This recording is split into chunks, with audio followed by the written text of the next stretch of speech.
রপ্তানির সুযোগ দিয়েও ঠেকানো যায়নি চামড়ার দরপতন। বিশ্ববাজারে সংকুচিত হওয়ার প্রভাব বলছেন বিশ্লেষকরা। ট্যানারি মালিকদের অসহযোগিতাকে দুষছেন ব্যবসায়ীরা।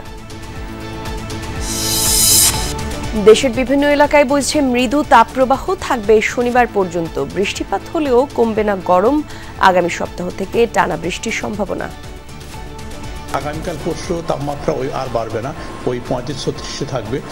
কিন্তু যদি বৃষ্টি না হয় তাহলে গরম কমার সম্ভাবনা নেই। প্রশাসনের আশ্বাসে 2.5 ঘন্টা অবরোধ শেষে রাজশাহী রুটে ট্রেন চলাচল স্বাভাবিক। ঈদের ছুটি শেষ না হলেও রাজধানীতে ফিরছেন কর্মজীবীরা। ঈদের সময় তো সবাই থাকে, এছাড়া তো পাওয়া যায় না সবাইকে একসাথে। ঈদের সময়টা প্রচুর ভিড় হয়, তখন টিকিট পাওয়া অনেক কঠিন, সে কারণে পরে যাওয়ার সিদ্ধান্ত নিচ্ছি। পদ্মা সেতুর কনস্ট্রাকশন ইয়ার্ড রক্ষা বাঁধে ভাঙন, হুমকির মুখে কয়েকটি গ্রামের মানুষ। কাজ শুরু করেছে পানি উন্নয়ন বোর্ড।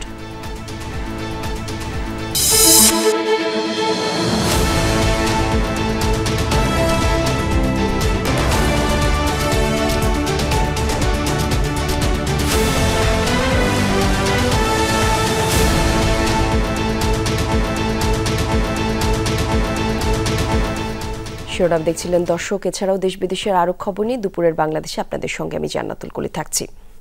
ওয়েট ব্লু চামড়া রফতানির সুযোগ দেওয়ার পরেও ঠেকানো যায়নি দরপতন। ট্যানারি মালিকরা বলছেন ওয়েট ব্লু চামড়া রফতানির পক্ষে নয় তারা, আর তাই দামের ক্ষেত্রে এর প্রভাব পড়ার সুযোগ নেই। বিশ্লেষকরা বলছেন আন্তর্জাতিক বাজার সংকুচিত হওয়ার প্রভাব পড়েছে দামে। পাশাপাশি ঈদে চামড়ার যোগান বৃদ্ধির সুযোগ নিয়ে থাকেন ব্যবসায়ীরা।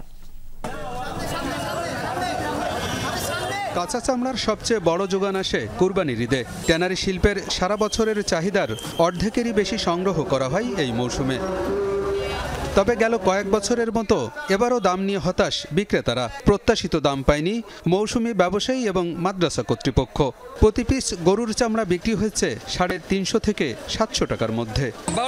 কত বেচছে দেখেন, এই যে 1, 2, 3, 4100 টাকা রেখে 3100 টাকা নিল না নিলে যাওগা। প্রত্যেকটা জিনিসের দাম বাড়তেছে কিন্তু চামড়ার দাম কমে। 1300-1400 টাকা বিক্রি করে যাবো, এখানে এসে দেখতেছি যে 650, 700, 500, 400 কয়। যদিও চামড়ার দরপতন মানতে নারাজ ট্যানারি শিল্প মালিকরা। বলছেন সরকার নির্ধারিত দামেই বিক্রি হয়েছে। দুই একটি বিচ্ছিন্ন ঘটনা ছাড়া আমার মনে হয় যে চামড়ার দাম যথার্থ আছে। ট্যানারি মালিকরা অদ্যাবধি 4 লাখের উপরে চামড়া ক্রয় করেছে। এটা সরাসরি ট্যানারিগুলোতে চলে গেছে। ঢাকার চামড়াগুলো সেখানে আমরা দেখেছি যে 800 থেকে 900 টাকা পর্যন্ত চামড়ার মূল্য ছিল। ট্যারিফ কমিশন যে চামড়ার দর নির্ধারণ করে দিয়েছিল, যেটা পিস করা ঈদের দিন বিক্রি হবে রক্তের চামড়া, সেটা কিন্তু ওনারা দাম নির্ধারণ করে দিয়েছিল 500, 600, 700 টাকা আপনার সাইজ ভেদে। কিন্তু এইটা ডিক্লারেশন আসে নেই, আসছে লবণযুক্ত চামড়া, যেটা ট্যানারি মালিকরা সপ্তাহখানিক পরে পারচেস করে থাকে। এবার দরপতন ঠেকাতে ওয়েট ব্লু চামড়া রপ্তানির সুযোগ দিয়েছে সরকার, কিন্তু তার সুফল মেলেনি। শ্রমিকরা তার কর্মসংস্থান হারাবে, কেমিক্যাল ব্যবসায়ীরা আছে হাজার হাজার, তারা কর্মসংস্থান হারাবে। আমাদের ইন্ডাস্ট্রির যে 10,000 কোটি টাকা বিনিয়োগ, সেটা ঝুঁকিতে পড়বে। সব কিছু মিলে আসলে ট্যানারি মালিকরা কোনোভাবে ওয়েট ব্লু পাঠানোর পক্ষে নয়। তো এইটা আমি মনে করি বাজারে এটা কোনো তেমন প্রভাব পড়েনি। আমরা চাইবো না যে আমরা ওয়েট ব্লু চামড়া এক্সপোর্ট করে আমাদের বাকি মেশিনারিজগুলি অকেজে পড়ে থাকে, আমাদের ইনভেস্টমেন্টটা ব্যর্থ হয়ে যাক। সুতরাং আমরা চাইবো যে সরকার আমাদেরকে এই জায়গায় সহযোগিতা করুক, যে আমরা যেন দ্রুত LWG সার্টিফিকেট পেতে পারি।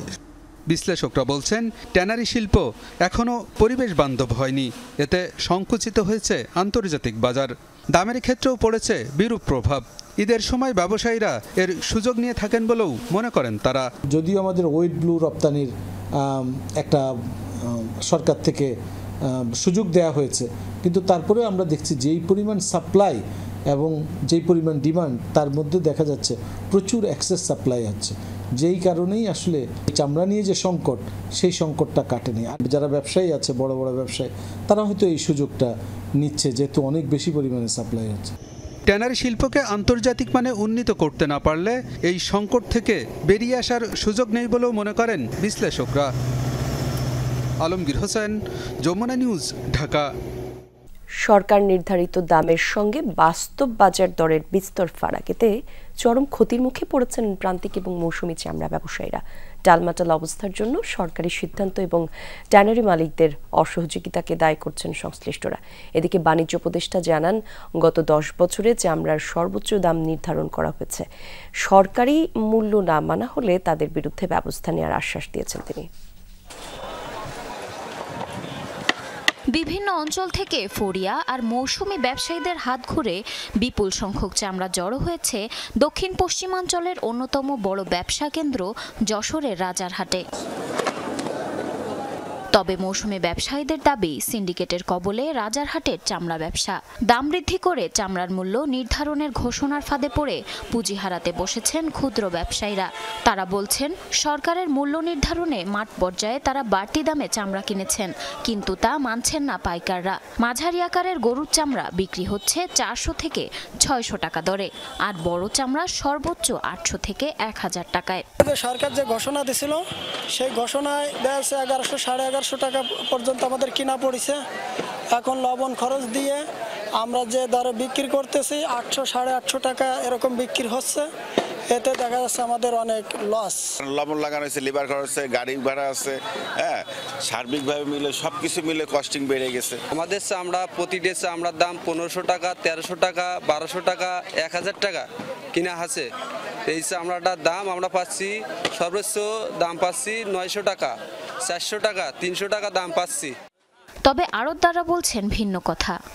মিথ্যে কথা বলছে, তারা ঘুরে ঘুরে কখনো সরকারি রেটে চামড়া কিনেনি। সরকার যেটা রেট দিয়েছে লবণযুক্ত চামড়া তারা এই দামে কিনবে, কিন্তু মূলত চামড়াটা কিনে ট্যানারি মালিকরা। আগামী শনিবার যেহেতু ব্যাপক আকারে মাল উঠবে, ঈদের মাল, হয়তো আগামী শনিবার আপনারা দেখতে পাবেন বিভিন্ন ট্যানারি মালিকরা আসবে এবং হয়তো দাম বেশি হতে পারে অথবা নিচের দিকে যেতে পারে। সরকার নির্ধারিত দামের সাথে বাজারের সামঞ্জস্যতা নেই বলেই এমন পরিস্থিতি হয়েছে বলে অভিযোগ চামড়া ব্যবসায়ীদের। পুরো চামড়াটা ধস পড়ে গেছে। ধসের কারণে যে দাম মূল্য নির্ধারণ করা হয়েছে সরকার তরফ থেকে, এই জন্যই সাধারণ চামড়া ব্যবসায়ীরা বিভ্রান্তি অবস্থার মধ্যে রয়েছে। এদিকে দেশের বৃহত্তম চামড়ার মোকাম নাটোরের চকবৈদ্যনাথ পরিদর্শনে আসেন বাণিজ্য উপদেষ্টা। জানান, 10 বছরে চামড়ার সর্বোচ্চ দাম নির্ধারণ করা হয়েছে। সরকারি এই মূল্য না মানলে ব্যবস্থা নেওয়ারও হুঁশিয়ারি দেন তিনি। 10 বছরের মধ্যে হাইয়েস্ট প্রাইসে চামড়া বিক্রি হচ্ছে এবং এই যে প্রচেষ্টাটা আমরা নিয়েছি, আশা করা যায় যে এইটা এমন একটা সাংস্কৃতিক মানে আমাদের একটা তৈরি করবে, যেটা আগামী বছর ইনশাল্লাহ এর থেকে আরো বেটার কিছু হবে। দেশের অন্তত 30 থেকে 35 জেলার লবণযুক্ত চামড়া জড়ো হয় এই চকবৈদ্যনাথ বাজারে। জারিন অর্নি, যমুনা নিউজ। দেশের করোনা ভাইরাস পরিস্থিতি নিয়ে সংবাদ সম্মেলন করছেন স্বাস্থ্য অধিদপ্তরের মহাপরিচালক অধ্যাপক ডাক্তার আবু জাফর। আমরা যাচ্ছি সরাসরি তার বক্তব্যে। 1626 নম্বরে যোগাযোগ করুন। স্বাস্থ্য ও পরিবার কল্যাণ মন্ত্রণালয় সহ বিভিন্ন মন্ত্রণালয় সংস্থার প্রস্তুতি সম্পর্কে আপনাদের জানাচ্ছি। করোনা ভাইরাস নির্ণয়ে আরটিপিসিআর, র্যাপিড অ্যান্টিজেন টেস্ট, টিকা, যত ভ্যাকসিন, বিভিন্ন ব্যবস্থাপনা নির্দেশিকা, ঔষধ, অক্সিজেন, প্রয়োজনীয় যন্ত্রপাতি, আইসিইউ, কোভিড চিকিৎসার বিশেষায়িত সুবিধা সম্বলিত নির্দিষ্ট হাসপাতাল, সেবাদানকারীদের জন্য প্রয়োজনীয় নিরাপত্তা সামগ্রী যেমন মাস্ক, পিপি, ফেস শিল্ড এক্সেট্রা ইত্যাদি, কোভিড-19 সংক্রান্ত সকল বিষয়ে স্বাস্থ্য ও পরিবার কল্যাণ মন্ত্রণালয় সহ সরকারের সংশ্লিষ্ট মন্ত্রণালয় সংস্থার মধ্যে সমন্বয়ের মাধ্যমে প্রস্তুতি চলমান আছে। অতি দ্রুত এ সকল সম্পর্কে আমাদের প্রস্তুতির বিষয়ে আমরা সংবাদ সম্মেলনের মাধ্যমে সকলকে অবহিত করব ইনশাল্লাহ। ধন্যবাদ। নয়াপল্টনে বিএনপির কেন্দ্রীয় কার্যালয়ে সংবাদ সম্মেলন করছেন দলটির সিনিয়র যুগ্ম মহাসচিব রিজভী আহমেদ। আমরা সরাসরি যাচ্ছি সেখানে। আপনি আমেরিকার যদি কোনো ব্যক্তি ভিজিট করে আসামে, বা ইংল্যান্ডের বা সুইডেনের বা সুইজারল্যান্ডের বা ডেনমার্কের বা মধ্যপ্রাচ্যের কোনো দেশের অথবা এশিয়ার অন্য কোনো দেশের, উনি বিদেশি, উনি কথাটা বলেছেন বিদেশি যাকেই আমরা দেখব তাকেই করব। তাহলে আপনারা বিদেশি যাকেই পাবেন বাংলাদেশ, বাংলাদেশের কি একটা মানে ইয়ে হয়ে গেছে, বর্জ্য ফেলার একটা জায়গা? ভাব কথাবার্তার মধ্যে ঔদ্ধত্য করা, বাংলাদেশের যে স্বাধীনতা সার্বভৌমত্বে মানে অক্ষুণ্ণ রাখার অঙ্গীকার নিয়ে এদেশের মানুষ তারা যে বসবাস করে, তারা যে অঙ্গীকারবদ্ধ, এটা বোধহয় তারা ভুলে গেছেন। বাংলাদেশের মানুষ অনেক কিছু সহ্য করে, কিন্তু একবার যখন রুখে দাঁড়ায় সে পরিণতি হয় কিন্তু খুব ভালো নয়। তার প্রমাণ হচ্ছে শেখ হাসিনা 15 বছর এদেশের মানুষকে জুলুম করেছেন, উৎপীড়ন করেছেন, অত্যাচার করেছেন, মিথ্যা মামলা দিয়েছেন, স্ত্রীকে তার স্বামীর কাছ থেকে, স্বামীকে তার স্ত্রীর কাছ থেকে টেনে নিয়ে গেছেন, অদৃশ্য করেছেন, গুম করেছেন। শেখ হাসিনা মনে করেছেন এটাই আমি করব এবং এইভাবেই আমি টিকে যাব, কিন্তু স্বপ্নেও ভাবেনি এত ঔদ্ধত্য যার, এত অহংকার যার, তাকে যে একদিন মানে দিনে দুপুরে পালিয়ে যেতে হবে এটা উনি ভাবেননি। দেশের বিভিন্ন এলাকার উপর দিয়ে বইছে মৃদু তাপপ্রবাহ। আগামী শনিবার পর্যন্ত এই তাপপ্রবাহ অব্যাহত থাকবে। সকালে আবহাওয়াবিদ ডক্টর মোহাম্মদ বজলুর রশিদ এই তথ্য জানিয়েছেন। তিনি বলেন, রাজশাহী, রংপুর, খুলনা, বরিশাল অঞ্চলে মৃদু তাপপ্রবাহ অব্যাহত থাকবে। আপাতত কিছু এলাকায় বৃষ্টি হলেও তাপমাত্রা কমার সম্ভাবনা কম। আর্দ্রতা বেশি থাকায় তাপমাত্রা কম হলেও গরম বেশি অনুভূত হচ্ছে। আবহাওয়া অফিস জানিয়েছে, রোববার থেকে টানা বৃষ্টির সম্ভাবনা রয়েছে। বৃষ্টি হলে তাপমাত্রা ধীরে ধীরে সহনীয় পর্যায়ে চলে আসবে। ঈদের পর থেকে তীব্র গরমে নাভিশ্বাস উঠেছে দেশের বিভিন্ন এলাকার মানুষের। প্রিয়জনদের সাথে ঈদ উদযাপনের জন্য গ্রামে গিয়েও বিপাকে পড়েছেন অনেকে। আগামীকাল পরশু তাপমাত্রা ওই আর বাড়বে না, ওই 35-36 থাকবে। কিন্তু যদি বৃষ্টি না হয় তাহলে মানে গরম কমার সম্ভাবনা নেই।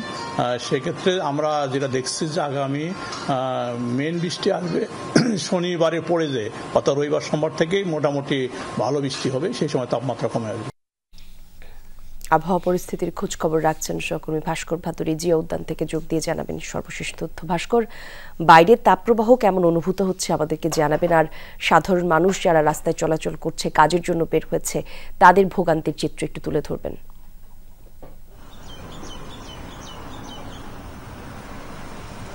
কলি, আসলে বাইরের তাপপ্রবাহ কেমন এই বিষয়টা বুঝতে হলে যারা বাইরে বের হয়েছে তাদের মধ্যে কিন্তু তারাই বুঝতে পারবে। এর আগের ঘন্টা যখন আপনার সাথে কথা বলছিলাম, তার থেকে এই মুহূর্তে মনে হচ্ছে যে গরমের তীব্রতা আরও এক ধাপ বেড়েছে। যদিও এই মুহূর্তে আমরা আছি জিয়া উদ্যান এলাকায়, সেই জিয়া উদ্যান এলাকায় ঢাকার অন্যান্য এলাকার থেকে গাছগাছালির পরিমাণ অনেকটাই বেশি, এখানে কিছুটা বাতাস রয়েছে, কিন্তু তারপরও রাস্তায় মানুষের চলাচল কিন্তু খুবই কম। একে তো ঈদের ছুটি, টানা ছুটি, তার উপরে এই তীব্র এক ধরনের ভ্যাপসা গরম। মূলত ভ্যাপসা গরম নিয়ে যারা পরিকল্পনা করেছিলেন যে ঈদের ছুটিতে রাজধানীর বিভিন্ন এলাকায় ঘুরে বেড়াবেন, তাদের ক্ষেত্রে কিন্তু বেশ বড় একটি বাধা হয়ে দাঁড়িয়েছে এই গরম। আমরা আগারগাঁও, মিরপুর, জিয়া উদ্যান, শ্যামলী এইসব এলাকায় সকাল থেকে ঘুরছিলাম, কিন্তু সাধারণত ঈদের ছুটিতে যে পরিমাণ মানুষের ঢল বের হয় দেখা যায়, তাই সেই পরিস্থিতি কিন্তু দেখছি না। সব থেকে বেশি সমস্যায় পড়েছে শ্রমজীবী মানুষ যারা রয়েছে, বিশেষত যারা এখনো প্যাডেল চালিত রিক্সা চালাচ্ছে, তারা কিন্তু দুই ধরনের সমস্যার মধ্যে পড়ছে। একে তো যাত্রী নেই, সেক্ষেত্রে তারা যাত্রী সংকটে রয়েছে। তার পরবর্তীতে যারা যাত্রী পাচ্ছে তাদের ক্ষেত্রেও কিন্তু যাত্রী টেনে নিয়ে যেতে বেশ বড় ধরনের একটি সমস্যায় পড়তে হচ্ছে। আর আবহাওয়ার যে বিষয়টি, যে আসলে গরমের গাছের যে প্রয়োজনীয়তা, সেই বিষয়টা কিন্তু আমরা বুঝতে পারি শুধুমাত্র গরম পড়লেই। আমরা বিভিন্ন স্থানে দেখতে পাচ্ছি এই গরমের মাঝে যারা বের হতে বাধ্য হয়েছেন, তারা যেখানে গাছগাছালি পাচ্ছেন তার নিচে বসে কিছুটা সময় জিরিয়ে নেওয়ার চেষ্টা করছেন। এবং তার আরেকটি চিত্র রয়েছে যে উদ্যানের যে লেকটি রয়েছে, আশেপাশে যে সকল স্থানীয় শিশুরা রয়েছেন তারা সেখানে কিন্তু সমানে গোসল করেই যাচ্ছেন। কখন উঠবেন তারা নিজেরাও জানে না, অর্থাৎ যে যেভাবে সুযোগ পাচ্ছেন এই গরম থেকে বাঁচার চেষ্টা চালিয়ে যাচ্ছেন। অনেক ধন্যবাদ আপনাকে ভাস্কর। দর্শক, আমাদের চুয়াডাঙ্গার সহকর্মী আমাদের সঙ্গে যুক্ত আছেন জিসান আহমেদ। জিসান, একটু চুয়াডাঙ্গার গরমের তীব্রতা সম্পর্কে আমাদের একটু ধারণা দেবেন। আজ জেলায় কত তাপমাত্রা রেকর্ড করা হয়েছে, একই সাথে জানতে চাই আশেপাশে যাদের দেখতে পাচ্ছেন, সাধারণ মানুষ যারা কাজের জন্য বের হয়েছেন, তাদের অনুভূতির তথ্য একটু দেবেন। কলি, জ্যৈষ্ঠের শেষ ভাগ থেকেই কিন্তু গরমে বিপর্যস্ত অতিষ্ঠ চুয়াডাঙ্গাবাসী। ঈদের ভেতর থেকেই কিন্তু গরমের তীব্রতা বেশ অনুভূত হচ্ছে। বিশেষ করে এই গত কয়েকদিন আমরা দেখছি যে চুয়াডাঙ্গার তাপমাত্রা 37 থেকে 38 ডিগ্রির ঘরে ওঠানামা করছে। আজ বেলা 12টার সময় চুয়াডাঙ্গার তাপমাত্রা রেকর্ড করা হয়েছে 34.7 ডিগ্রি সেলসিয়াস। সেই সাথে কিন্তু জলীয় বাষ্পের আধিক্য তুলনামূলক বেশি, 64% জলীয় বাষ্প অর্থাৎ বাতাসের আর্দ্রতা নিরূপণ করা হয়েছে, যার কারণে গরমের তীব্রতা আরও বেশি অনুভূত হচ্ছে। যেসব শ্রমজীবী কর্মজীবী মানুষ রয়েছে যারা ঘর থেকে বাইরে বের হয়ে রাস্তার পাশে যেসব গাছগুলো রয়েছে কিংবা ছায়াযুক্ত স্থান রয়েছে সেখানে তারা অবস্থান করছে, সময় কাটাচ্ছেন, বিশ্রাম নিচ্ছেন। এছাড়া যেসব শরবতের দোকানগুলো রয়েছে, ডাবের দোকান রয়েছে, মৌসুমি ফলের দোকানগুলো রয়েছে রাস্তার পাশে, সেই সব দোকানেও কিন্তু আসলে সাধারণ মানুষ একটু জিরিয়ে নেওয়ার চেষ্টা করছেন, তৃষ্ণা নিবারণের চেষ্টা করছেন। আবহাওয়া অফিসের যে পূর্বাভাস রয়েছে এখনো পর্যন্ত কিন্তু আসলে তাপমাত্রার খুব বেশি সুখবর নেই, অর্থাৎ এরই মধ্যে কিন্তু বৃষ্টি কিংবা তাপমাত্রা কমার যেই পরিস্থিতি সেটি নাও হতে পারে, ফলে আরও কিছুদিন কিন্তু তাপমাত্রা কিংবা গরম পরিস্থিতি এরকম থাকতে পারে। যদিও বিভিন্ন চিকিৎসক এবং হাসপাতালের পক্ষ থেকে জানানো হচ্ছে যে এই তীব্র গরমে গরমজনিত যেসব রোগবালাই রয়েছে সেই রোগবালাই থেকে বাঁচার জন্য নানা ধরনের পরামর্শ দিচ্ছেন, অতিরিক্ত ঠান্ডা পানি পান করতে বলছেন এবং টাটকা খাবার খাওয়ার আহ্বান জানিয়েছেন। ধন্যবাদ আপনাকে জিসান। প্রশাসনের আশ্বাসে রাজশাহীর চারঘাটে 2.5 ঘন্টা পর রেল স্টেশন থেকে অবরোধ তুলে নিয়েছেন স্থানীয়রা। এরপর ট্রেন চলাচল স্বাভাবিক হতে থাকে। সংস্কারের দাবিতে সকাল থেকে উপজেলার নন্দনগাছি রেল স্টেশনে বিক্ষোভ করে স্থানীয়রা। স্টেশনের দুই পাশে লাল নিশান দিয়ে ট্রেন চলাচল বন্ধ রাখে বিক্ষুব্ধরা। স্টেশন সংস্কার এবং আন্তনগর ট্রেনের যাত্রা বিরতি সহ বিভিন্ন দাবি তোলা হয়। এতে সারা দেশের সাথে রাজশাহীর ট্রেন যোগাযোগ বন্ধ হয়ে যায়। দুপাশে আটকা পড়ে সাগরদাড়ি এক্সপ্রেস, ঢাকাগামী মধুমতি, বনলতা ও সিল্ক সিটি এক্সপ্রেস। চরম ভোগান্তিতে পড়েন ঈদের ছুটি শেষে ঢাকাসহ বিভিন্ন গন্তব্যে ফেরা যাত্রীরা। পরে প্রশাসনের আশ্বাসে অবরোধ তুলে নেয় তারা এবং এই আন্দোলনকারীদের দুপক্ষের মধ্যে উত্তেজনার সৃষ্টি হয়। আগামী 16 জুন আন্দোলনকারীদের সাথে প্রশাসনের বৈঠক হওয়ার কথা রয়েছে। পবিত্র ঈদ উল আজহার ছুটিতে প্রিয়জনের সঙ্গে ঈদের আনন্দ ভাগাভাগি শেষে রাজধানীতে ফিরতে শুরু করেছেন কর্মজীবী মানুষ। পাশাপাশি ছুটি থাকায় এখনও ঢাকা ছাড়ছেন অনেকে। সকালে কমলাপুর রেল স্টেশনে নিয়মিত বিরতিতে ট্রেন ছাড়তে থাকে। আসা যাওয়া দুই পথের যাত্রীদেরই ছিল চাপ সমান। সরকারি ছুটির হিসেবে বাকি রয়েছে আরও 3 দিনের, আর এই সময়টা নিজেদের মতো করে কাটাতে ঢাকা ছাড়ছেন অনেকেই আবার ঢাকায় ঈদ উদযাপন করতে এসেছিলেন, তারাও ফিরে যাচ্ছেন নিজ নিজ কর্মস্থলে। কমলাপুরের স্টেশন ম্যানেজার জানিয়েছেন, রাজশাহীতে রেলপথ অবরোধের কারণে 2টি ট্রেন 1 ঘন্টা বিলম্বে যাত্রা করছে। তবে কমলাপুর থেকে নির্ধারিত সময়ে ট্রেন ছেড়ে যেতে পারছে। তার দাবি, ট্রেন চলাচল এখনও স্বাভাবিক। এদিকে সড়ক পথেও ঢাকা ছাড়ছেন অনেকে, আবার ঈদের ছুটি কাটিয়ে ফিরছেন কেউ। ঢাকা ছাড়া মানুষের মাঝারি চাপ ছিল রাজধানীর বিভিন্ন বাস টার্মিনালে।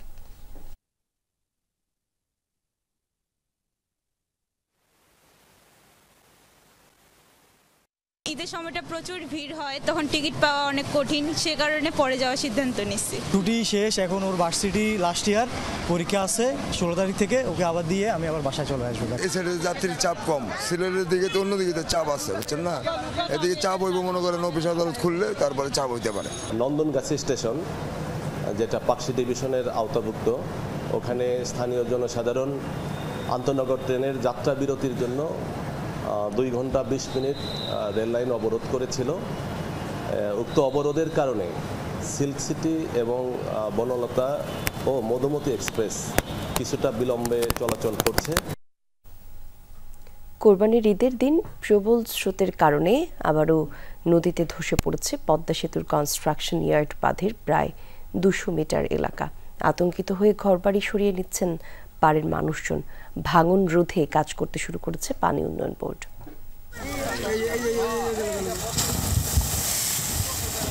নদীর পানির স্রোতে ভেঙে তলিয়ে গেছে বাঁধের কিছু অংশ। ভাঙন অব্যাহত থাকলে দ্রুতই নদীগর্ভে যেতে পারে মানুষের বসতবাড়ি ও দোকানপাট সহ নানা স্থাপনা। ঈদের দিন থেকেই পদ্মা সেতুর কনস্ট্রাকশন ইয়ার্ড রক্ষাবাদে দেখা দেয় ভাঙনের হুমকিতে পড়েছে শরীয়তপুরের জাজিরার নাওডোবা পালেরচর সড়ক ও মোহরালী মাতবরকান্দি, আলমখার কান্দি সহ কয়েকটি গ্রামের অন্তত 5 শতাধিক বাড়িঘর। এছাড়া হুমকিতে রয়েছে মঙ্গলমাঝির ঘাট বাজারের 2 শতাধিক দোকানপাট ও শিক্ষা প্রতিষ্ঠান। ঈদ যে কি এভাবে কিভাবে গেছে ঈদটা আমাদের আমরা বলতেই পারি না। আমরা শুধু নদীর পাশে এসে বসে থাকি। আর আমাদের যে অন্যখানে যাবো জায়গার মতো কোনো কোথাও আর কোনো জায়গা নেই, এটাই ছিল বাপ মার অবলম্বন। বর্ষার মৌসুমে পানি স্বাভাবিক পানি আসার কারণে এই বেড়িবাঁধ ধসে পড়ে গেছে। আগামী এদিন কয়েকদিন পরে যে বর্ষার মৌসুম স্রোত যে বেড়ে যাবে তখন এই জায়গা আর টিকিয়ে রাখা কোনো মতে সম্ভব না। গত বছরের নভেম্বরে নাওডোবা এলাকায় 100 মিটার বাঁধ ধসে যায়, যার সংস্কারে পানি উন্নয়ন বোর্ড ব্যয় করে 2,87,00,000 টাকা। সেই সংস্কার করা এলাকার কিছু অংশ সহ দুটি স্থানে প্রায় 200 মিটার পদ্মা নদীতে ধসে পড়েছে। এসব এলাকার আশপাশেও দেখা দিয়েছে ফাটল। ভাঙন ঠেকাতে স্থায়ী বাঁধের দাবি স্থানীয়দের। আর এই বেড়িবাঁধ দেওয়া ছিল বিদায় এটার ভরসা আমরা কেউ 3তলা বিল্ডিং, 2তলা বিল্ডিং, কেউ 1তলা বিল্ডিং করছে। এদের আগে ভাঙছে একবার, আবার আইনে হেন রাখছে। এখন যদি নেওয়া জায়গা ঘর বাড়ি তো আমরা সর্বহারা। এই গণবসতি ভাঙা ধরে সরে হারতে পারবো না। ভাঙন কবলিত এলাকায় স্থায়ী বাঁধ না দিলে চলতি বছর পূর্ব নাওডোবা ইউনিয়নের 70 ভাগ নদীতে ধসে যেতে পারে বলছেন ইউপি চেয়ারম্যান।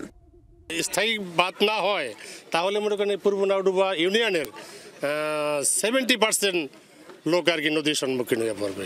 ভাঙনে ক্ষতিগ্রস্তদের সহযোগিতার আশ্বাস উপজেলা প্রশাসনের। চেষ্টা করব যে জিও ব্যাগগুলো ফেলানোর পার্মানেন্ট সলিউশনের জন্য প্রকল্প নেওয়া হয়েছে, এটার কাজও দ্রুত শুরু হয়ে যাবে। এখন যেটা আমাদের সমস্যা সেটা হচ্ছে লেবার পাওয়াটা একটা সংকট। আমাদের মাঠ পর্যায় থেকে এবং উপরে আমাদের নির্দেশনা রয়েছে অতি দ্রুত এখানে হচ্ছে জিও ব্যাগ ডাম্পিং করার জন্য। 2010-11 সালে পদ্মা সেতু থেকে মাঝিরঘাট হয়ে পূর্ব নাওডোবা আলমখার কান্দি 0 পয়েন্ট পর্যন্ত 110 কোটি টাকা ব্যয়ে 2 কিলোমিটার পদ্মা সেতু প্রকল্পের কনস্ট্রাকশন ইয়ার্ড বাঁধটি নির্মাণ করে সেতু কর্তৃপক্ষ। SM Shakil, Jamuna news, Shariatpur. যুক্তরাজ্য সফরের অংশ হিসেবে আগামীকাল 12 জুন ব্রিটিশ রাজা তৃতীয় চার্লসের সঙ্গে সাক্ষাৎ করবেন প্রধান উপদেষ্টা ডক্টর মোহাম্মদ ইউনূস। শান্তি, স্থায়িত্ব এবং সম্প্রীতির প্রতিষ্ঠায় অবদানের জন্য এই দিন তার হাতে তুলে দেওয়া হবে দি কিংস চার্লস হারমোনি অ্যাওয়ার্ড। এরপর 13 জুন বিএনপির ভারপ্রাপ্ত চেয়ারম্যান তারেক রহমানের সাথে বৈঠক হওয়ার কথা রয়েছে। ডক্টর ইউনূসের নির্বাচন সহ চলমান বিভিন্ন ইস্যুতে আলোচনার আভাস পাওয়া গেছে। সফরে যুক্তরাজ্যের পররাষ্ট্র সচিব, জ্যেষ্ঠ মন্ত্রী, রাজনৈতিক নেতা এবং যুক্তরাজ্যের নীতি ও ব্যবসায়িক সম্প্রদায়ের প্রভাবশালী ব্যক্তিত্বদের সাথে সাক্ষাৎ করবেন প্রধান উপদেষ্টা। বৈশ্বিক এবং আঞ্চলিক বিষয়ের পাশাপাশি সাবেক প্রধানমন্ত্রী শেখ হাসিনার আমলে যুক্তরাজ্যে পাচার হওয়া অর্থ শনাক্ত এবং পুনরুদ্ধার পাবে গুরুত্ব। মঙ্গলবার লন্ডনে পৌঁছে বেশ কিছু ব্যবসায়িক প্রতিষ্ঠানের সাথে বৈঠক করবেন বাংলাদেশের অন্তর্বর্তী সরকার প্রধান। তাছাড়া অল পার্টি পার্লামেন্টারি গ্রুপের সাথেও বৈঠক করবেন ডক্টর মোহাম্মদ ইউনূস। পরে তার সাথে সৌজন্য সাক্ষাৎ করবেন কমনওয়েলথ মহাসচিব। অল পার্টি পার্লামেন্টারি গ্রুপ এসেছিলেন প্রফেসর ইউনূসের সাথে দেখা করতে।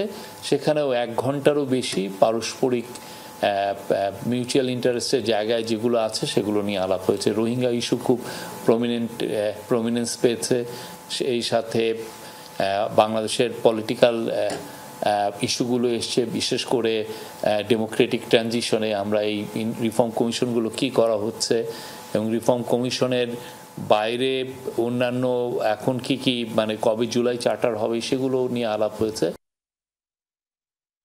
সিরাজগঞ্জের রবীন্দ্র কাছেরি বাড়িতে হামলা ভাঙচুরের ঘটনায় মামলা হয়নি, আটকও হয়নি কেউ। দর্শনার্থী প্রবেশে জারি আছে নিষেধাজ্ঞা। আর এই বিষয়ে আরও জানাতে যোগ দিচ্ছেন সহকর্মী গোলাম মোস্তফা রুবেল। রুবেল, হামলার ভাঙচুরের পর কাছেরি বাড়ির কি অবস্থা দেখছেন জানাবেন, আর জড়িত কাউদেরকে শনাক্ত করার কোনো খবর পাওয়া গেছে কিনা?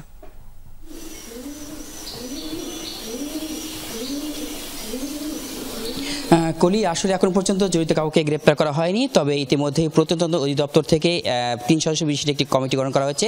সেই কমিটির প্রধান করা হয়েছে প্রত্নতত্ত্ব অধিদপ্তরের উপপরিচালক শেখ কামাল হোসেনকে, এবং তাদেরকে বলা হয়েছে আগামী 5 কর্মদিবসের মধ্যে তাদের প্রতিবেদন জমা দেওয়া হবে। তবে ইতিমধ্যে থানায় মামলার প্রস্তুতি চলছে। কথা বলবো কালকে মূলত এই যার সাক্ষী ছিলেন মূলত এখানকার এই ঘটনার পরপরই যিনি এসে বিস্ফোরিত জনগণকে সরিয়ে দিয়েছেন এবং যার নেতৃত্বে এখান থেকে সবাই বের হয়ে গেছে এবং যিনি সুরক্ষা করেছেন এই কাছারি বাড়িটি, তার সাথে এখানকার যিনি সরকারি কমিশনার ভূমি, তার সাথে এই যে কালকে ঘটনার পরপরই কিন্তু আসলে আপনি এখানে এসেছিলেন, সরজমিন সব দেখেছেন। এখন সার্বিক কি পরিস্থিতি? এখন সার্বিক পরিস্থিতি আমাদের নিয়ন্ত্রণে এসেছে। আমি যখন এই খবর পাই তার 5 মিনিটের মধ্যে আমরা এখানে আসি। উৎসুক জনতা এবং কিছু বিক্ষিপ্ত মানুষজন ছিল, আমরা তাদেরকে ডিসপার্স করি এবং পুরো রবীন্দ্র কাছারি বাড়ি এরিয়াটা আমাদের কাস্টডিতে নিয়ে আসি। এখন সার্বিক পরিস্থিতি ভালো আছে, আইন শৃঙ্খলা পরিস্থিতিও ভালো এবং কোনো নিরাপত্তা থ্রেট নাই। এখন কাউকে গ্রেপ্তার করতে পেরেছে কিনা পুলিশ এরকম কোনো? সোফার যতটুকু আমি জানতে পেরেছি এখন পর্যন্ত কাউকে গ্রেপ্তার করা হয়নি, যেহেতু মামলাও রুজু করা করা হয়নি, তবে এই কিছুক্ষণ আগে আমি কনফার্ম করতে পারলাম যে মামলা রুজু করা হয়েছে। আশা করি খুব শীঘ্রই যারা দোষী আছেন তাদেরকে গ্রেফতার করা হবে। জেলা প্রশাসনের পক্ষ থেকে তদন্ত কমিটি গঠন করার কথা, সেটি কতদিন করতে পারে? এটা জেলা আমাদের ডিসি অফিসে থেকে হয়তো তদন্ত কমিটির বিষয়ে গঠন করা হতে পারে, কিন্তু সেই বিষয়ে এখন আমি কোনো নিশ্চিত সত্যতা পাইনি। ধন্যবাদ আপনাকে। কলি, যেমনটি শুনছিলেন যে আসলে গতকাল এই ঘটনার পর থেকে কিন্তু আসলে অনেকটাই বিক্ষুব্ধ জনতা, তারা কিন্তু আশেপাশে থাকলেও প্রশাসন কিন্তু তাদেরকে দ্রুত কিন্তু সরিয়ে দিয়েছে এবং এখন পর্যন্ত যে প্রশাসনের পক্ষ থেকে তেমন কোনো উদ্যোগ নেওয়া সেটি কিন্তু নেওয়া হয়নি। অর্থাৎ কতক্ষণ নাগাদ মূলত তাদের সেই জানতে পারলাম যে একটি মামলারও রুজু করা হয়েছে, সেই মামলাটার বিষয়টা আমরা নিশ্চিত হতে পারিনি, তবে আমাদের কিছু আগে জানানো হয়েছে যে এখানে তদন্ত কমিটি গঠন করা হয়েছে। তদন্ত কমিটির মধ্যে ইতিমধ্যেই যিনি প্রধান শেখ কামাল হোসেন তিনি কিন্তু এসেছেন এবং তিনি সরজমিনে সেগুলো দেখছেন এবং পুঙ্খানুপুঙ্খভাবে তিনি তদন্ত করছেন এবং দ্রুত ব্যবস্থা নেবেন বলে আমাদেরকে আশ্বাস দিয়েছেন। কলি, ধন্যবাদ রুবেল। পাবনার ঈশ্বরদীতে কাভার্ড ভ্যান চাপায় মা মেয়ে সহ ৩ জন নিহত হয়েছেন, আহত হয়েছেন 1 জন। সকালে উপজেলার মুন্নার মোড় এলাকায় এই দুর্ঘটনা ঘটে। হাইওয়ে পুলিশ জানিয়েছে স্ত্রী কন্যাকে সাথে নিয়ে শ্বশুর বাড়ির কুষ্টিয়া থেকে নাটোরের বাড়িতে ফিরছিলেন মফিজুল ইসলাম। পথে সড়কের পাশে মোটরসাইকেল থামিয়ে লিচু কিনছিলেন তিনি। পেছন থেকে হঠাৎ করে চাপা দেয় কাভার্ড ভ্যান। এতে ঘটনাস্থলেই সুবর্ণা খাতুন, শিশুকন্যা পূর্ণতা এবং লিচু বিক্রেতা আনিসুর রহমান নিহত হন। আহত হন অবসরপ্রাপ্ত বিজিবি সদস্য মফিজুল ইসলাম। গাড়ি নিয়ে সটকে পড়ে ঘাতক চালক ও হেলপার। দেশজুড়ে এখনও ঈদের ছুটির আমেজ। পর্যটন স্পটগুলোতে মানুষের ঢল। ঈদের ৫ম দিনেও জমজমাট কক্সবাজার সমুদ্র সৈকত, কলাতুলি, লাবণী, সুগন্ধা সহ প্রতিটি পয়েন্টেই লোকে লোকারণ্য। উত্তাল সাগরের সাথে মাতামাতি, অনেকে আবার হিমছড়ি ইনানিতেও ঘুরে বেড়াচ্ছেন। তৈরি হয়েছে উৎসবমুখর পরিবেশের। পর্যটকদের নিরাপত্তায় কাজ করছে টুরিস্ট পুলিশ। সমুদ্রে নামার সময় সতর্ক থাকার আহ্বান জানানো হয়েছে। একই চিত্র কুয়াকাটা সৈকতে, শুধু 0 পয়েন্টে নয়, গঙ্গামতি, ঝাউবাগান, সুটকিপল্লী, লেম্বুর বন সহ সবখানেই মানুষের ঢল। সৈকত এলাকায় উচ্ছ্বাসে মেতেছে সবাই, কেউ কেউ ব্যস্ত সমুদ্র স্নানে। পর্যটকদের সমাগমে জমজমাট। হোটেল মোটেল ব্যবসা চাঙা ভাব পর্যটন কেন্দ্রিক ক্ষুদ্র ব্যবসা প্রতিষ্ঠানের। মেঘপাহাড়ের টানে এখনও পার্বত্যাঞ্চলে ছুটতে শুরু করেছে মানুষ। উপভোগ করছেন প্রকৃতির অপরূপ সৌন্দর্য। ঘুরে বেড়াচ্ছে বান্দরবনের প্রান্তিক লেক মেঘলা, নীলাচল, নীলগিরি, দেবতাখুম এবং তমাতঙ্গি, এছাড়া রাজাপাথর সহ বিভিন্ন পর্যটন স্পটগুলো। খাগড়াছড়ি, আলুটিলা, ডিসি পার্কও উৎসবমুখর। একই চিত্র রাঙামাটির সাজেক সহ বিভিন্ন স্থানে। এছাড়া সিলেটে পর্যটন স্পটগুলো জমজমাট।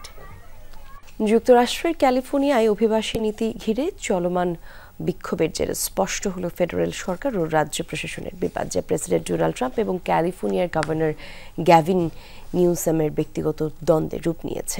অবশ্য রিপাবলিক এবং ডেমোক্রেট দলীয় 2 রাজনীতিবিদের এই কাদা ছুড়াছুড়ির ঘটনা নতুন নয়। ট্রাম্পের আগের মেয়াদেও এইরকম ঘটনা ঘটেছিল। দিন যত গড়াচ্ছে লস অ্যাঞ্জেলেসে বাড়ছে বিক্ষোভের তীব্রতা। সেই সাথে বাড়ছে কেন্দ্রীয় সরকারের সাথে ক্যালিফোর্নিয়া রাজ্য প্রশাসনের দ্বন্দ্ব। সামনে আসছে মার্কিন প্রেসিডেন্ট ডোনাল্ড ট্রাম্প ও ক্যালিফোর্নিয়া রাজ্যের গভর্নর গ্যাভিন নিউসামের ব্যক্তিগত তিক্ততাও। ট্রাম্প নিউসাম দ্বন্দ্বের শুরুটা অবশ্য হয়েছিল 2019 সালে, যখন প্রথম মেয়াদে ক্ষমতায় ছিলেন ট্রাম্প। ক্যালিফোর্নিয়ার তৎকালীন নবনির্বাচিত গভর্নর নিউসামের অভিবাসন ও পরিবেশ নীতি নিয়ে ব্যাপক সমালোচনা করেন ট্রাম্প। আবাসন সমস্যা ও দাবানল নিয়ন্ত্রণে ব্যর্থতার দায় চাপান স্থানীয় সরকারের ওপর। পাল্টা প্রতিক্রিয়া জানিয়েছেন ডেমোক্র্যাট নেতা নিউসমও। ট্রাম্পের অভিবাসন নীতিকে নিষ্ঠুর ও অমানবিক আখ্যা দেন তিনি। জলবায়ু পরিবর্তন সহ বিভিন্ন ইস্যুতেও করেন কেন্দ্রীয় সরকারের বিরোধিতা। ওই সময়ও ট্রাম্পের বিভিন্ন নির্বাহী আদেশ এবং অভিবাসন অভিযানকে চ্যালেঞ্জ জানান আদালতে। এরই জেরে চরমে পৌঁছায় দুজনের দ্বন্দ্ব। 2024 সালে নির্বাচনী প্রচারণায় গিয়েও ক্যালিফোর্নিয়া প্রশাসনের সমালোচনা করেন ট্রাম্প। দাবি করেন ডেমোক্র্যাট নেতৃত্বে ধ্বংস হয়ে গেছে রাজ্যটি। নিউসামের নাম নিয়েও করেন ব্যঙ্গ। চলতি বছর ট্রাম্পের দ্বিতীয় মেয়াদে অভিষেকের মাত্র 2 সপ্তাহ আগে আবার বড় ধরনের দাবানলের কবলে পড়ে ক্যালিফোর্নিয়া। তখনও রাজ্যটি সরকারের প্রতি তিরস্কার জানান ট্রাম্প। সম্প্রতি মার্কিন প্রেসিডেন্টের শুল্ক নীতির কড়া সমালোচনা করতে দেখা যায় নিউসামকে। দাবি করেন আমেরিকার অর্থনীতিকে ধ্বংস করছেন ট্রাম্প। তাদের দ্বন্দ্ব তীব্রতর হলো লস অ্যাঞ্জেলেসে চলমান বিক্ষোভ সহিংসতা ঘিরে। শহরটির পরিস্থিতির অবনতির জন্য একে অপরকে দায়ী করেন ট্রাম্প নিউসম। নিউসম একেবারেই অযোগ্য একজন গভর্নর। ক্যালিফোর্নিয়ায় তার কর্মকাণ্ড এক সময়ের সেরা একটি রাজ্যকে ধ্বংস করেছে। আমি যদি হস্তক্ষেপ না করতাম আর ন্যাশনাল গার্ড না পাঠাতাম তাহলে পরিস্থিতি আরো খারাপ হতো। Donald Trump wanted. He again chose escalation. বিক্ষোভের তীব্রতা কমে আসছিল, কিন্তু ডোনাল্ড ট্রাম্প তা চাননি। তিনি উস্কে দেওয়ার পথ বেছে নিলেন, আরো শক্তি প্রয়োগ করলেন। জননিরাপত্তার চেয়ে নাটকীয়তাকেই বেশি গুরুত্ব দিলেন তিনি। ক্যালিফোর্নিয়ার আইন প্রয়োগকারী নেতৃত্বের সঙ্গে কোনো পরামর্শ না করেই বেআইনিভাবে এবং অকারণে রাস্তায় নামিয়েছেন ন্যাশনাল গার্ডের 2000 সেনাকে। সোমবার ন্যাশনাল গার্ডের সেনা মোতায়েনকে অসাংবিধানিক আখ্যা দিয়ে ট্রাম্প প্রশাসনের বিরুদ্ধে মামলা করেছে ক্যালিফোর্নিয়া। এর তোয়াক্কা না করেই মঙ্গলবার আরও 2000 সেনা নামানোর ঘোষণা দেন ট্রাম্প। নিউসমকে গ্রেফতারের হুমকিও দেন। রেজওয়ানা সাইমা, যমুনা নিউজ।